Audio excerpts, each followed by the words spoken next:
నేను నాయకుడిని అనుకో, అది వేరు. ఎన్నియాల గవర్నమెంట్ ముఖ్యమంత్రి జగన్మోహన్ రెడ్డి గారు ఏ కార్యక్రమం తీసుకున్నా అందులో భాగమే తప్ప సెపరేట్ అని మీరు అనుకుంటున్నారు. అందుకేనండి, గత ప్రభుత్వాలు ఇవ్వలేదు కాబట్టి మమ్మల్ని ఎన్నుకున్నారు కాబట్టి మధ్యలో ఏ ఒక్కడికి కూడా అవినీతి జరగకుండా, ఏ ఒక్క నాయకుడు కూడా ఇందులో అవినీతికి పాల్పడకుండా డైరెక్ట్ అక్కడ ఒక బట్టను నొక్కుతా ఉన్నాడు మా గౌరవ ముఖ్యమంత్రి గారు. డైరెక్ట్ ప్రతి ఒక్క లబ్ధిదారుడికి పడతా ఉంది. ఏం లేదన్నారు మా మిత్రుడు సలహా ఏంటంటే ఎస్సీ కార్పొరేషన్ కానీ బీసీ కార్పొరేషన్ పథకాలు పెడతారు కదా, ట్రాక్టర్స్, వెహికల్స్, కార్లు ఇలా ఇచ్చారు కదా గతంలో. ఇప్పుడు మనం ఎందుకు ఇవ్వలేకపోతున్నాము? ఎస్సీ ఎస్టీ సంబంధించి 27 పథకాలు రద్దయిందండి. ఆల్రెడీ 11 పథకాలు 27 పథకాలు రద్దయింది కదండి.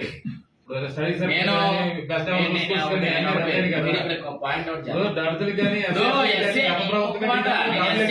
సబ్జెక్ట్ తీసుకోలేదు. దాని గురించి మీరు అన్నారా ఇందాక అనుకుంటారండి. అసలు గత ప్రభుత్వం ఎవరైతే లోన్ స్కీమ్స్ అని పెట్టి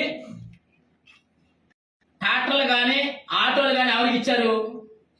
బెనామీల పేరున, బీసీ బెనామీల పేరున, లేకపోతే ఇప్పుడు ఉన్నటువంటి మీరు అన్నట్టుగా ఎస్సీ బెనామీల పేరున అగ్రవర్ణాలు ఉపయోగించుకున్నారు, పార్టీ నాయకులు ఉపయోగించుకున్నారు. ఒక్క దళితుడికి ఏమంటే నేను ఇంకో పార్టీలో తిరిగే నేను దళితుడిని, నాకు ఇవాళ ఫలానా ట్రాక్టర్ వచ్చి నేను తిప్పుకున్నాను చూపించమనండి. అంటే పనికిరాని పథకాలు ఎవరు నలుగురు ముగ్గురు కాపాడుతూ నేను చైర్మన్ని, కానీ చాలా తృప్తిగా పనిచేస్తా ఉన్నాను. కానీ నాకు అదే అవకాశం ఇచ్చారనుకో, నేను ఉన్నట్టు నా పక్కన ఒక ఇద్దరు ఎస్సీని ఇద్దరు ఎస్టీని కుర్రోలు పెట్టుకుని ఒక డ్రైవర్గా పెట్టుకుంటాను, ఒకటి క్లీనర్గా పెట్టుకుంటాను, వాళ్ళకి అవకాశం ఇచ్చి నేను ట్రాక్టర్లు ఇప్పించుకుంటాను. ఇది న్యాయమా? ఎవరికి న్యాయం? అది కాదు గౌరవ ముఖ్యమంత్రి జగన్మోహన్ రెడ్డి గారి ఆలోచన. అది కాదు. మీకు ఇచ్చే 10 లక్షల రూపాయలు పక్కతో పడతా ఉంది. ఆ 10 లక్షల రూపాయలు ప్రతి ఇంటికి కూడా చేరితే అందరూ కూడా ఉపయోగపడుతుంది.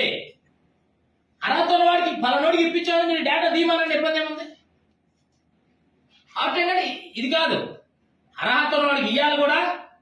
ఒకవేళ ఎస్సీ ఎస్టీలకి వెహికల్స్ పెట్టుకోవడానికి ఏదైనా అర్హత ఉండి క్లియర్ గా అన్ని రకాలుగా వాడు కోరుకుంటే డ్రైవింగ్ లైసెన్స్ తో సహా పెట్టుకోవడానికి ఇవాళ కూడా బడుగు వికాసం అనే కార్యక్రమం ద్వారా అందుతా ఉన్నాయి. కానీ దాన్ని మీలాంటి వాళ్ళు ఎస్టాబ్లిష్ చేయకపోవడం అనేది జనాల్లోకి వెళ్ళకపోవచ్చు, అంతే తప్ప జరగట్లేదు అనేది కాదు.